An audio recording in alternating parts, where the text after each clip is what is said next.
Hi everyone, hope you're doing well from wherever you're watching this channel, depending on your time zone. Now, the Deputy President Rigathi Gachagua is now pushing for 1 man, 1 vote, 1 shilling. This is the new political gospel that is preaching in Mount Kenya region. And when Gachagua talk about this issue of 1 man, 1 vote, 1 shilling, it reminds me about the Building Bridges initiative. This was after the handshake between Uhuru Kenyatta and Raila Odinga. It gave birth to BBI. BBI was containing the 1 man, 1 shilling, 1 vote. BBI was containing the Prime Minister position. BBI was containing additional constituencies to the overpopulated areas. And the biggest beneficiary was Mount Kenya. But during that time, Gachagua opposed BBI. First of all, listen to him, and I will take you to other video where he was opposing BBI that is now demanding for this time round. For the avoidance of doubt, it's good that I put it clearly today during the day. In matters revenue sharing, regarding Gachagua, Deputy President of the Republic of Kenya, is a believer and a proponent of 1 man, 1 vote, 1 shilling. Resources are about people. The whole issue of resources is about people. The more you are, the more taxes you pay. And it goes without saying, the more taxes you pay, when it comes to sharing, you share more. And it's that way. And we have no apologies to make, because it cannot be a constituency like Roiro,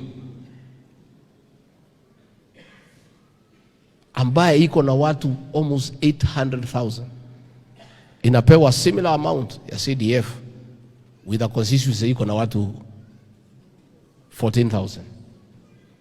Is it fair? We want equality and equity. We want fairness in sharing of revenue. And we'll be pushing that agenda. Not because we come from a region that has a high population. No, because it's the right thing to do. It is fairness. Let's be fair.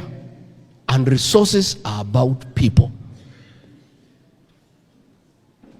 So that will be pushing that agenda. I agree on equalization fund. We do have some areas in this region like Mbere, like Atuanyaga in Thika, like Kieni in Nyeri, like Deya in Kiambu, that literally are semi-arid. And they have been forgotten. That is something we must work on. Now, during the BBI campaign, Gachagua and a big team that was supporting William Ruto in Mount Kenya region reduced that narrative to Mzee wa Kitandawili BBI thing. Just because Raila was supporting BBI and it was part of that, for them it was wrong to support that which Raila Odinga was supporting. Gachagua pulled numbers together and resources to oppose BBI by every means, including sponsoring lawyers to the court. They even went into press briefing to oppose BBI. In fact, Gachagua himself referred to BBI rallies as ODM incitement rallies in Mount Kenya region. And this was Gachagua opposing BBI, which was bringing more money, more constituencies to the people. The leadership meeting here this evening urges the President to urgently consider to suspend the ongoing ODM-led incitement rallies and leave space for Kenyans to give their views directly to the task force in a more organized and well-moderated sessions away from the political posturing and ethnic profiling in the current rallies. That will be all.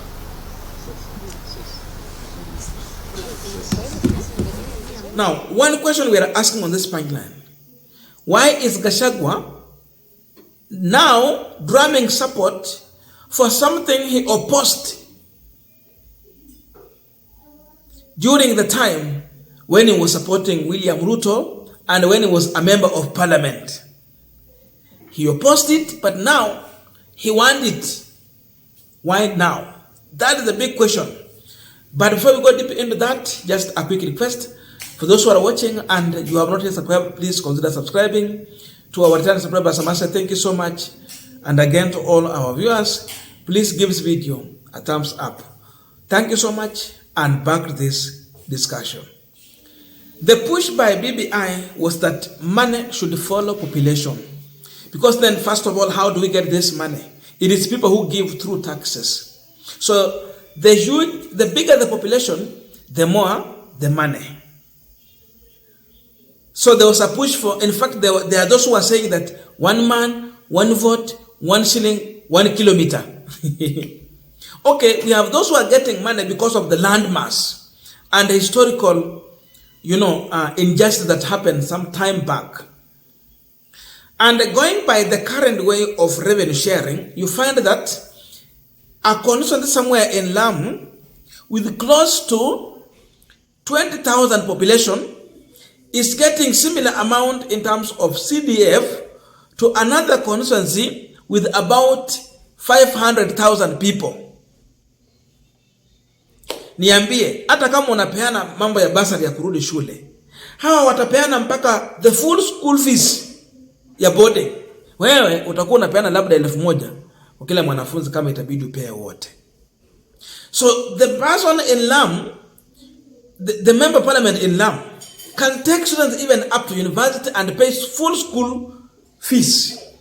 Huku kwengine ni wao uchague tu wale maskini wa maskini labda to try that.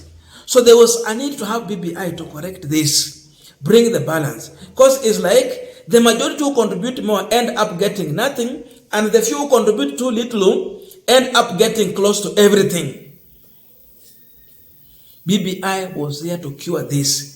But Gachagua said that BBI is ODM incitement rallies.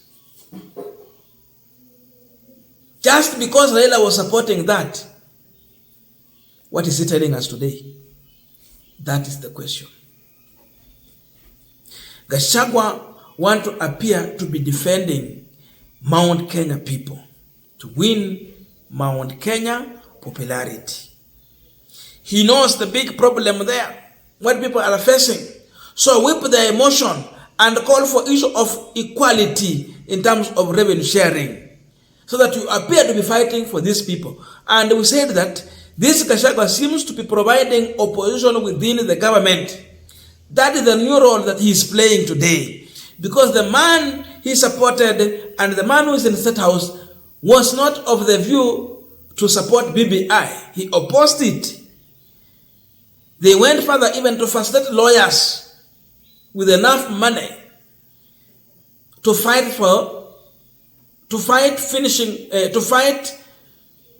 against BBI. That's the man they supported. Ruto alituambia ile kazi anajua ni ya kujenga barabara, mashule na maendeleo, lakini sio BBI. And that the man Gachagua was supporting. Even in the press briefing, he was in support of William Samuel Ruto. Now, saizi mambo ya BBI ni ndoto. Tafadhali, ni ndoto. It will not come true. In fact, let me say it properly. It is a pipe dream. Under William Ruto, it remained to be a pipe dream. But Gachagua is here to play populist politics to win the support of Mount Kenya. So he is playing opposition within the government. Play to the gallery. We have seen how the Treasury is proposing to come with more taxes. That the pain we have gone through is not enough. They want to add more pain. And we shared the video. We analyzed that one in the morning here. So this is a keen plan to divert the attention of Kenyans. We are focusing on new taxes that are coming. So Gachagua is diverting to bring another narrative so that we'll be focusing on this one as they plan to overtax people. Anaongea one man, one vote, one shilling. Now huku they are overtaxing Kenyans. They are adding 10 shillings to a loaf of bread and many other proposals in new taxes. So look at all that. It is a keen plan to divert the attention of Kenyans so that we will be discussing other things. Gachagua is literally fooling Mount Kenya. He's not sincere. He knows Ruto will not implement this. But because he wants to look popular, he wants to mislead them to bring a new narrative when we are questioning the new proposals in the taxes. That is what he's looking into. Otherwise, he's not truthful. If he was truthful, he would have supported BBI. But he knows Ruto will not implement this because it is not favoring most of Rift Valley. No, he will not support that. So all that Gachagua is trying to do is to make noise. It is good for Mount Kenya region to realize his character, reject him because he behaves him like his boss. When you ask for the bread, they give you stone.